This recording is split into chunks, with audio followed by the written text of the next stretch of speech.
బస్తనే Sanjana welcome to CM today.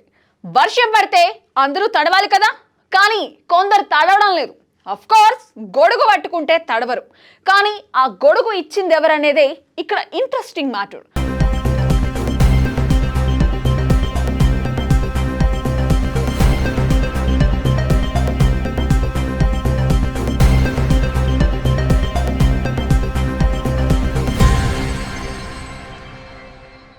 Red book trouble అలా అలా మెల్లిగా ఒక్కొక్కరిని చుట్టుకుంటూ వస్తోంది. అయితే కొందరిని అసలు టచ్ చేయడమే లేదు.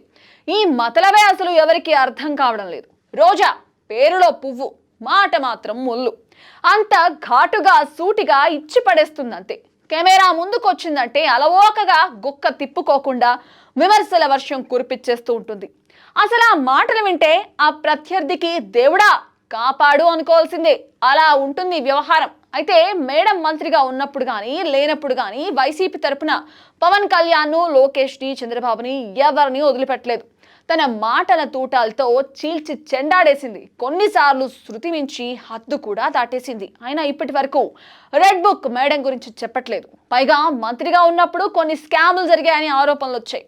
అంతెందుకు, ఆడుదాం ఆంధ్రాలో అవినీతి జరిగిందని ఒకరు కంప్లైంట్ కూడా ఇచ్చారు.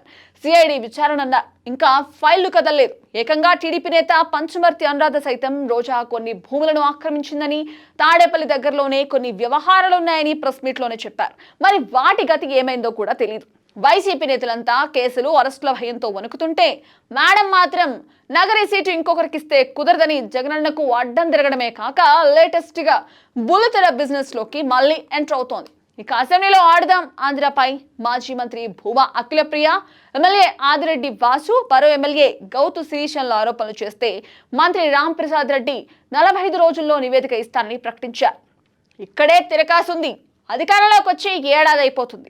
ఇప్పటి వరకు కేసే పెట్టలేదు. ఇచ్చిన కంప్లైంట్లపై విచారణ చేయలేదు. ఇన్నాళ్లకు అసెంబ్లీలో చర్చ పెడితే మంత్రి గారు మళ్ళీ 45 రోజుల టైం తీసుకుంటున్నారు. ఏందబ్బా, రోజా మేడం అంటే భయపడుతున్నారా, లేక తెర వెనక ఏమైనా జరుగుతుందా? ఇదే డౌట్ అందరికీ వస్తోంది. ఆల్రెడీ పెద్దిరెడ్డి వ్యవహారంలో ఓ మీడియా అధినేత లాబింగ్ చేసినట్లుగా రోజాకు కూడా ఎవరైనా టీడీపీలో లాబింగ్ నడిపిస్తున్నారనే సందేహాలు కూడా గట్టిగా వచ్చేస్తున్నాయి. సీఎంకు సన్నిహితుడైన ఓ సినిమా హీరో ద్వారానే రోజా లాబింగ్ చేస్తుందనే ప్రచారం కూడా జరుగుతోంది. ఎందుకంటే సినిమాల్లో ఉన్నప్పుడు ఆ హీరో మంచి ఫ్రెండ్, మరి అదే అయి ఉంటుందని. లేకపోతే రోజాపై ఇప్పటి వరకు ఎలాంటి కేసు పెట్టకపోవడం ఏంటి, ఏ విచారణ జరగకపోవడం ఏంటి అని టీడీపీ శ్రేణులే గోల చేస్తున్నాయి. వల్లభనేని వంశీ, పోసాని కృష్ణమురళిల ఎపిసోడ్ల తర్వాత ఎవరిదనే చర్చ కూడా నడుస్తూనే ఉంది. కొంతమంది కొడాలి నాని వైపు చూస్తుంటే చాలా మంది మాత్రం రోజా వైపు చూస్తున్నారు. మరి ఏం జరుగుతుందో చూడాలి.